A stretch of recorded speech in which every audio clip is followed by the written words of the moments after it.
What does it feel like to date twin sisters at the same time?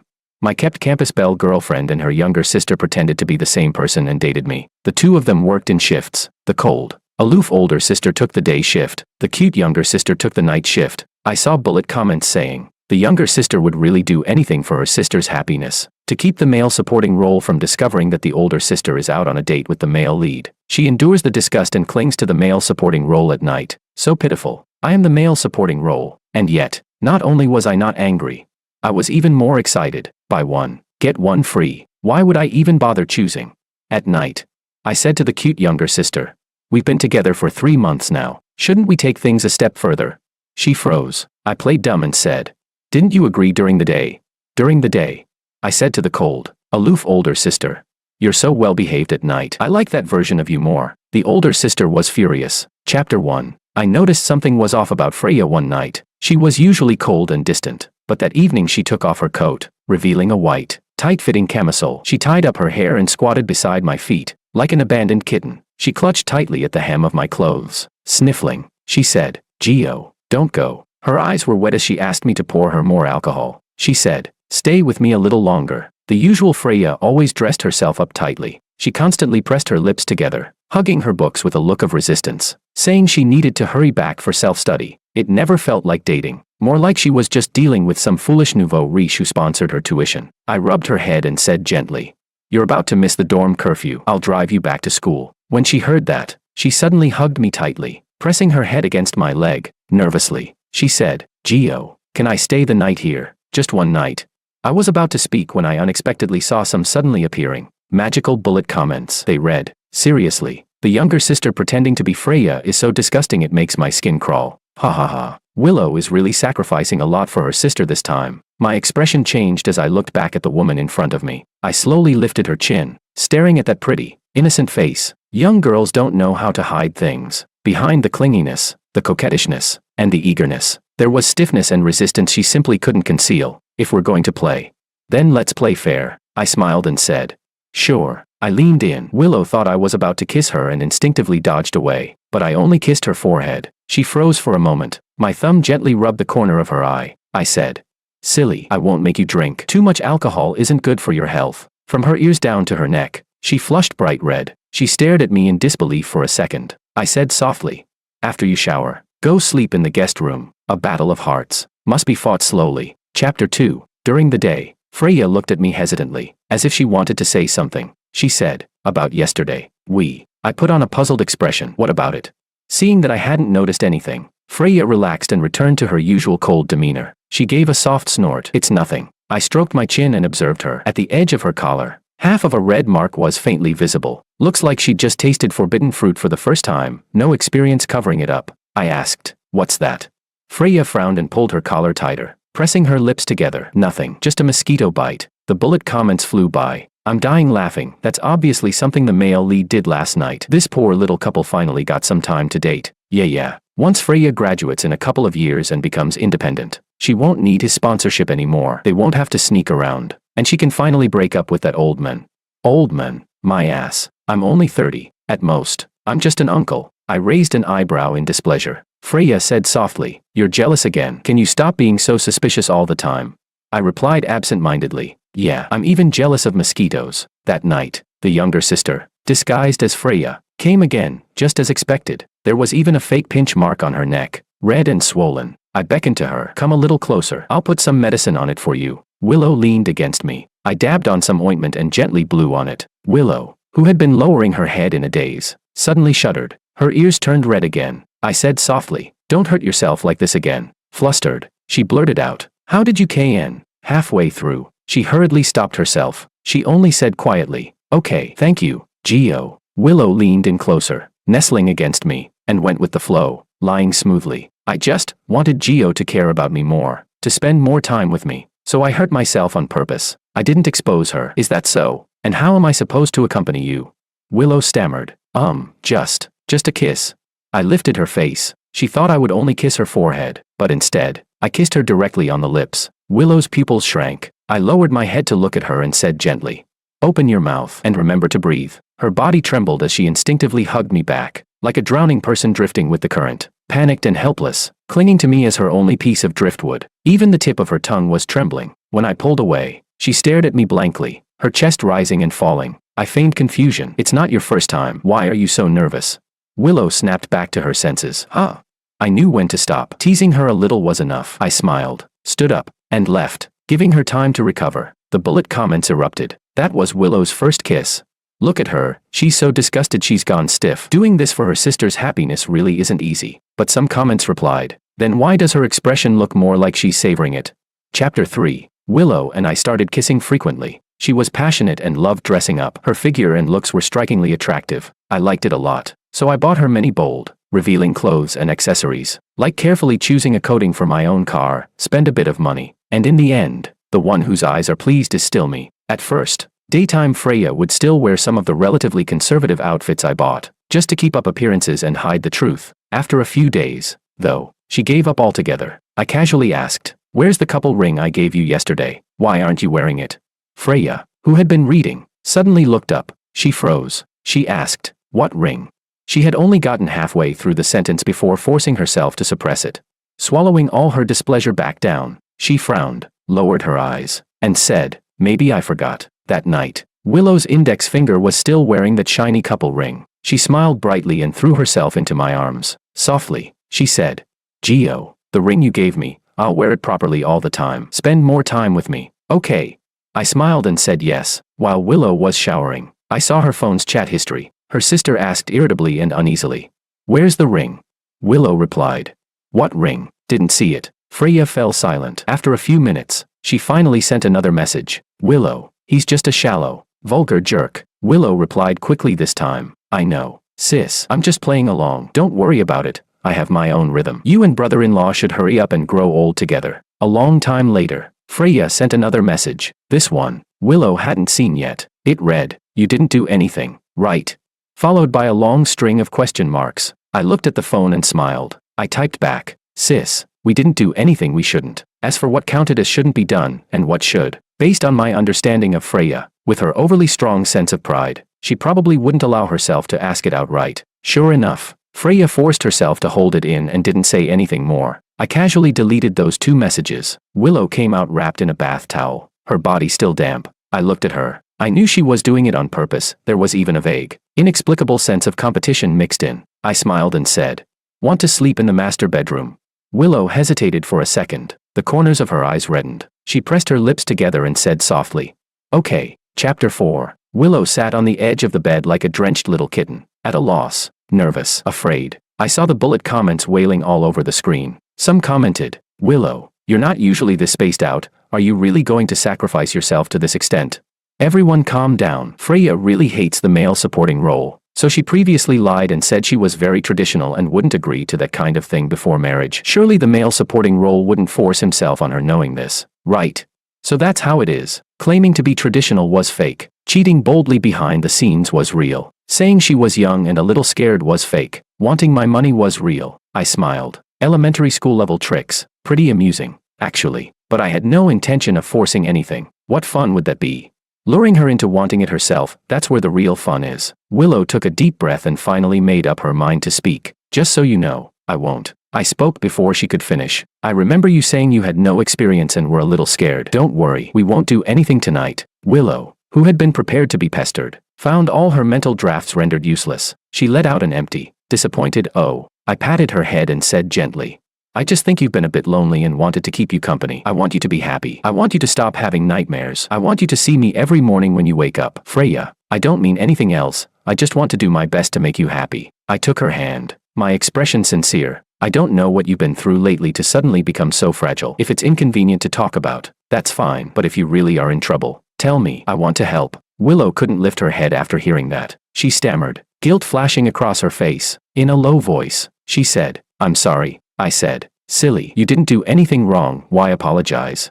Smiling, I kissed her. Willow looked up at me. Complex emotions brewed into a whirlwind in her eyes. Her body trembled. She instinctively parted her lips, letting me advance and conquer. This kiss was deeper, longer. I pulled her fully into my arms. "What a great figure." Her skin began to burn. She said shakily, "Gio." Then, cautiously and softly, "You're too close." I smiled. "Don't worry, I don't mean anything else. I just want to give you a warm hug." The hug was tight and long, so long that Willow felt the moisture in her chest being drawn dry, almost suffocating, at such a tender, beautiful age.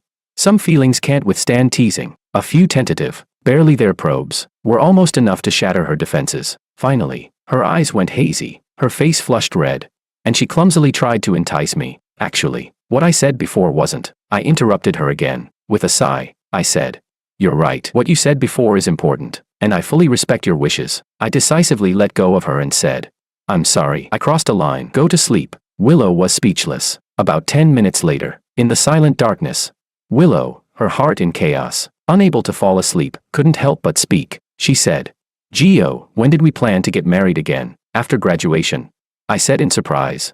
"Not that soon. Didn't you say at least 5 years later?" 5 years. Willow took a deep breath, after she thought I had completely fallen asleep. She muttered resentfully to herself. 5 years. What was she thinking? Chapter 5. During the day, Freya didn't look happy. I smiled and asked her, "What's wrong? You were fine this morning. Why are you unhappy this afternoon?" Freya frowned and turned her head away. "Isn't being enthusiastic at night enough? Do I really have to be cheerful like an idiot all day long too?" I shrugged. Freya irritably twisted her fingers, then suddenly noticed the lunchbox in my hand. She paused and asked, "What's that?" I looked confused. "Didn't we make this together this morning? You said you wanted me to go to a concert with you and didn't feel like eating street food, so you wanted to try my cooking." Freya's brow jumped. She complained, "We never cooked together before. You always said you were busy with work and didn't have time." There was a trace of grievance and disbelief in her tone, emotions she didn't even realize herself. I smiled and said, "No choice. You're so clingy now and love acting cute so much. How could I find a reason to refuse?" Freya's breathing grew heavier. She couldn't find any words to respond. After a moment of silence, she suddenly said, "I'm not coming over tonight. Exams are coming up. I need to study tonight." I asked in confusion, "Didn't you say you wanted me to go see the sea with you tonight?" Freya's expression tightened, and she spoke quickly. "We're not going." She pressed her lips together and said with a sour expression, "I don't want to do anything tonight. I just want to study." I stared at her. Only then did she realize how strange and exposed her emotions sounded. Like a madwoman whose left and right brains were fighting each other. Jealous for no reason at all. She lowered her head and said, "Sorry, I probably haven't been sleeping well lately. My emotions are a bit off." I looked at her with a smile and said, "Is that so? But the way you slept in my arms last night was really cute. You slept very soundly." Freya finally couldn't take it anymore. She suddenly looked up, a strange surge of impulsive pride driving her to blurt out, "George, let's go see the sea now. Don't go at night." After saying it, she realized she'd misspoken, yet couldn't help but double down on it anyway. "Going at night isn't interesting," she explained softly. I just smiled without saying a word. They had started fighting among themselves. Chapter 6. The car was parked along the seaside highway. Freya, sitting in the passenger seat, had been frowning and typing the whole way, seemingly arguing with someone. Her expression wavered, hesitant, annoyed, yet oddly relieved. I knew what she was annoyed about. In a moment of impulsive pride, she'd stood up the person she truly cared about and ended up inexplicably accompanying me, this older man, to look at the sea. But I also knew what she felt relieved about. The one who came with me wasn't Willow. Her younger sister hadn't completely taken over what belonged to her. Her ATM. I caught a glimpse of the conversation on her screen. Willow asked, "Sis, what do you mean? Why didn't you let me go over tonight?" Freya replied, "Don't you think you've gone a bit too far? I only asked you to keep him occupied, not to actually date him. Willow replied quickly, "I didn't. You're overthinking it. Sis, if you're free, you should hurry up and go find my brother-in-law. He just messaged me asking why you suddenly didn't come to the library this afternoon." Freya stared at the phone screen, unable to say a single word. Willow pressed on relentlessly, "I told him you went to see the sea. Sis, no need to thank me. Then another message followed. "Sis, honestly, why are you taking on so much yourself? Didn't I already say I'd help share the burden for you? How about this? Don't limit it to nights anymore. Give me the daytime too. Freya pulled a long face and slammed the phone down. Chapter 7. Freya and I walked hand in hand along the shore. A young man came running anxiously toward us from a distance. When Freya saw him from afar, she instinctively pulled her hand away. I shot her a half-smiling glance and teased, "What? Are we really that embarrassing to be seen?" Freya looked slightly flustered and blurted out instinctively, "No." The bullet comments buzzed. Oh my god, the male supporting role must have done this on purpose, setting it up so Freya would say something like that right when the male lead arrived. How heartbroken must our male lead be? Another misunderstanding is coming. I looked at the comments. So that young man was the so-called male lead. I looked over. Makoto stood about a meter away, fists clenched tightly, humiliation written across his face. His eyes made no attempt to hide the intense affection within them. Anyone watching would think I was the great villain destroying a young couple's relationship. I took the initiative and spoke. And you are? Makoto finally suppressed his emotions and greeted me politely in a low voice. Hello, sir. I'm Freya's classmate. I have something to talk to her about. Could you let us speak alone for a moment? I scratched my head. Well, maybe I should ask a little. He was being far too obvious. If I kept pretending not to see it, I'd really look like an idiot. I asked. Are you really just her classmate? I deliberately let a hint of doubt show. Makoto looked at Freya with a bitter expression, wanting to speak but holding it back. Full of restraint, the bullet comments erupted again. Why interrogate the male lead so aggressively? I assent this just bullying an honest guy. All right, so this already counts as bullying. Got it. Then let me add a little more fuel to the fire. Freya spoke up first. He really is just my classmate. Why are you making things hard for him? I shook my head and said, Freya, you've misunderstood. I just remember you telling me at night that studying was exhausting, that you felt lonely, and that you didn't really have any classmates you could talk to. As if I'd thought of something. I smiled. But you were really cute that night. You complained for ages. Turns out you just thought I hadn't kissed you enough and insisted I kiss you a few more times. That last part was something I made up on the spot. I knew Freya wouldn't question it. With the rift already forming between her and Willow, the two of them had long since stopped cross-checking every little detail, which meant I could toy with their emotions like dogs on a leash. Makoto also knew about the twin sisters' little scheme. He mistakenly thought I was still completely in the dark, and couldn't help curling his lips in smug satisfaction. He wanted to exchange a knowing look with Freya, but the next second, he froze. Freya showed no trace of a got away with it expression at all. On the contrary, her face had gone deathly pale. She was nearly driven mad by the intimate scenes involuntarily forming in her mind. Freya bit down hard on her lower lip and said, Why is it different? I raised an eyebrow. What? Makoto's smile gradually faded as well. He looked at Freya in the same stunned confusion. Freya blurted out, Why weren't you like this before? Why was the way we got along always so boring and so cold? Why didn't you treat me like this? She'd let it slip. I kindly helped her smooth it over. Freya, what nonsense are you talking about? I am like this with you. Freya hesitated, wanting to speak but stopping herself. The trap she had set had ended up ensnaring her instead, leaving her with grievances she couldn't voice. I smiled and said, As for the little difference between daytime and nighttime, maybe it's just that you're more well-behaved at night. I like that a bit more, so I can't help but treat you better. Her face went white. Her whole body stiffened. Makoto hurriedly cut in. Freya, enough. Stop talking. Come back with me. He frowned, afraid she'd completely give herself away. But the very next second, Freya said, No need. You go back first. I still have something to say to my boyfriend. Makoto's expression changed. He stared at Freya in disbelief, gritting his teeth. He glanced at her, eyes locked tightly on me, then cursed under his breath, burning with anger. He turned and left. Freya glared at me and demanded, What do you mean you like the nighttime me more?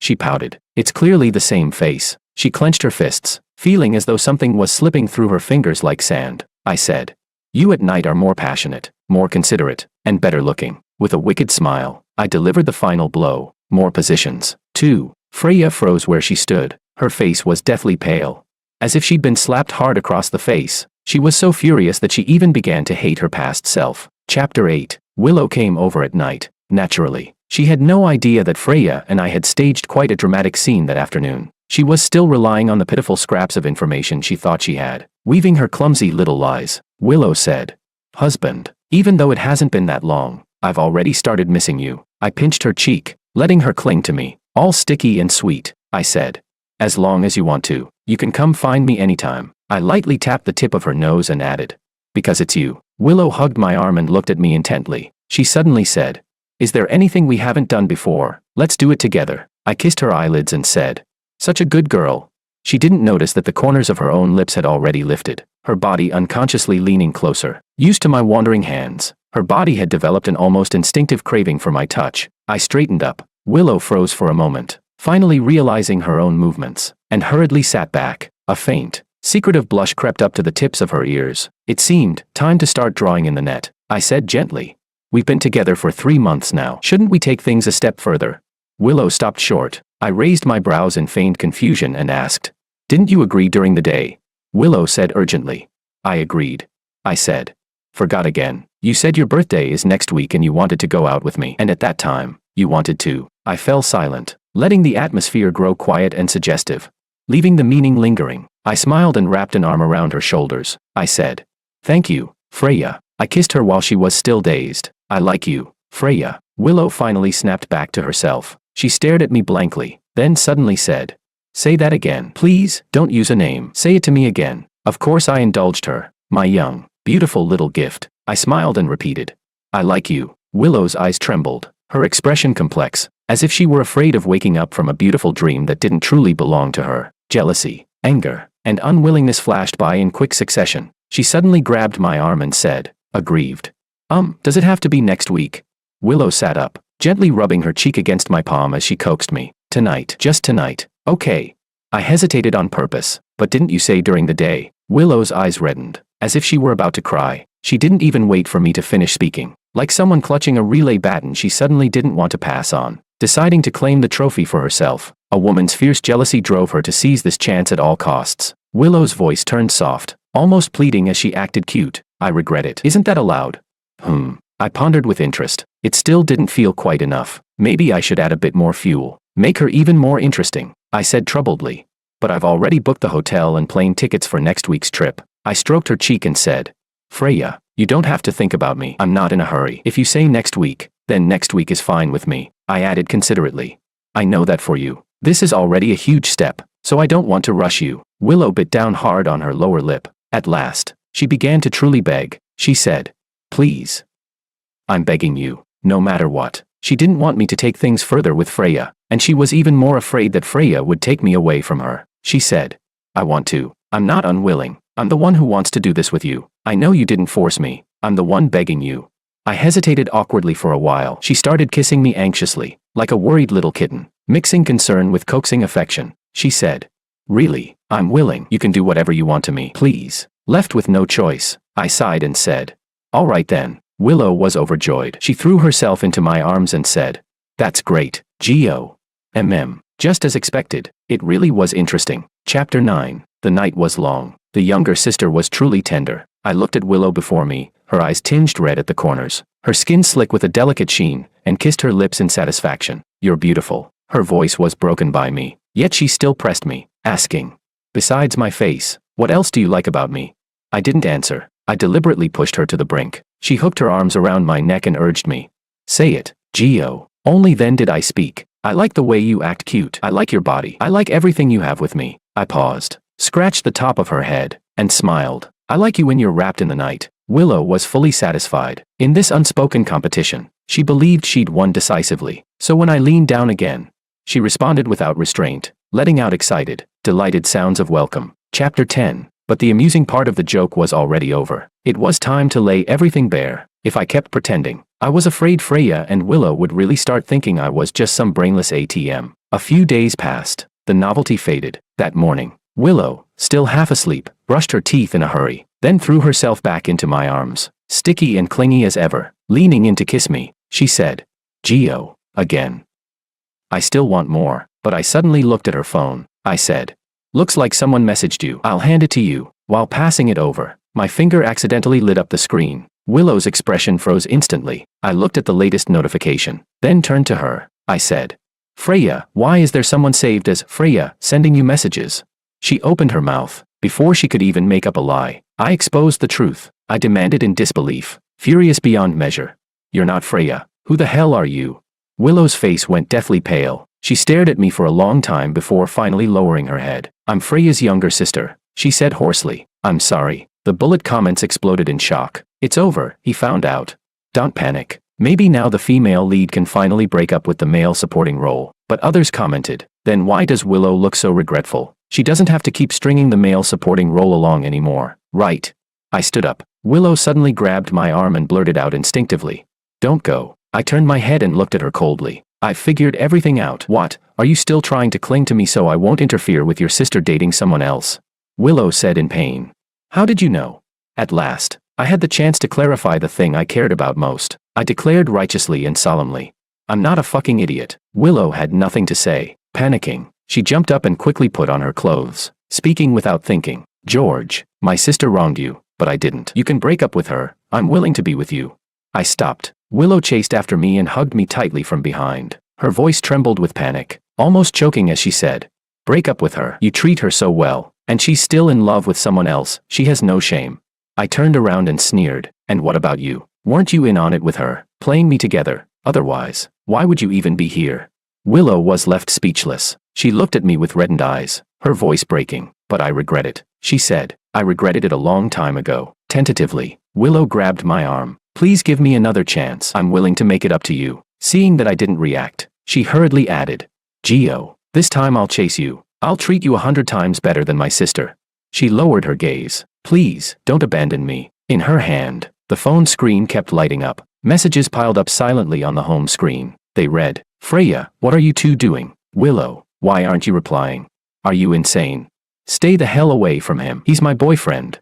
Freya was frantic. Those few minutes of unanswered messages felt unbearably long to her. At last, unable to hold back any longer, she hit send. Get back here now. The plan is terminated. Don't do anything else. Do you hear me? The plan is terminated. I smiled, lifted my head, and slowly nodded at Willow. Sure, I said. I'll break up. Chapter 11. I saw Freya again that same afternoon. When she realized I was still willing to meet her, she first let out a breath of relief, then immediately grew anxious and on edge. She probed carefully. These past few days, I didn't. I said calmly. That's enough. Freya, I already know everything. Freya froze. She slowly lowered her head and muttered to herself. I knew it. I knew she'd pull something like this on me. The resentment and jealousy leaking from her eyes were all redirected at Willow. As if she were saying, this is all her fault. I looked at her coldly and said, do you have anything else to say? If not, then we should never see each other again. Wait, Freya called out to me urgently, her breathing quick as she asked, can you give me one more chance? She said in a low voice, if I treat you the way she treated you, will you treat me that well too? She heard no answer, so she stubbornly took it as my tacit consent. Freya's shoulders trembled as she slowly raised her head. Awkward and stiff, she forced a smile, imitating her younger sister, Willow, but she was rarely enthusiastic, used to keeping her distance. So the smile looked worse than crying, a lofty flower lowering her head, smiling shyly of her own accord. It was, admittedly, interesting. I appraised her with mild curiosity, then withdrew my gaze. That was enough. These twin sisters were no longer interesting at all. One clung to a sense of superiority, using her lofty pride to disguise a greedy nature that wanted everything at once. The other had no principles and no sense of right and wrong, appearing to side with family over fairness, indulging her sister's cheating. In truth, it was only because none of it had affected her own interests yet, so she kept herself aloof, even colluding when it suited her. But once something she truly wanted appeared, she fought and grabbed without hesitation. Sisterhood no longer mattered, and shame was cast aside entirely. They were both pretty on the outside, but their souls were equally filthy, like tasteless scraps, fine to sample once, but nothing more. I sighed tiredly and said, Freya, if you want forgiveness, shouldn't you first sort out your mess of relationships and cut them off cleanly? I sneered. You don't seriously think your pride is so precious that just lowering your head a little will make the whole world open doors for you, do you? Freya choked, unable to respond. I said, Freya, wake up. Cheating until your neck is covered in kiss marks. You're that dirty. Who would want you? I turned around and left, never looking back again. Chapter 12. Later on, I heard that Freya and Makoto had a massive falling out, so bad it completely spiraled out of control. Freya lost her temper and shouted, if you hadn't insisted on coming to find me that day to declare your territory, how could he have refused to give me another chance? Makoto stared at her in disbelief. Freya, you told me yourself that you didn't love him at all, that you were just finding someone to help cover your tuition. What do you mean by saying this now? Freya blurted out recklessly. So what if I don't love him? He still shouldn't have been stolen by my sister. She was so angry she practically stomped her feet. It's clearly the same face. Why? Why is he so good to her? I can't understand it. Why? The fight was so ugly that word of these sordid affairs quietly spread throughout the entire school. But all of that came later. After hearing it, I didn't comment at all. Willow, who had been gossiping with me, said softly, Gio, after hearing this, aren't you a little less angry now? I shook my head. It doesn't matter. I let it go a long time ago. Willow's face lit up, and she was just about to speak, when a beautifully made-up girl in luxurious clothes walked over. In a soft, sweet voice, she said, Gio, are you done chatting? I missed you so much. Willow froze. Her face darkened as she glared at the newcomer. The girl glanced at her casually and said, who's this woman? She looks so fierce. I stood up and pinched the girl's cheek. Don't talk nonsense. Okay, my new girl was very pure in her own way. As long as I bought her pretty clothes and the latest bags, she would behave obediently, sweet, attentive, and eager to please. I liked that kind of simplicity. No awkwardness, no inner conflict, no surface enthusiasm paired with secret disdain. Straightforward, a fair exchange. Very nice. I nodded at Willow and said, Willow, I have something to take care of. I'll be leaving first. I thought to myself, we wouldn't need to see each other again.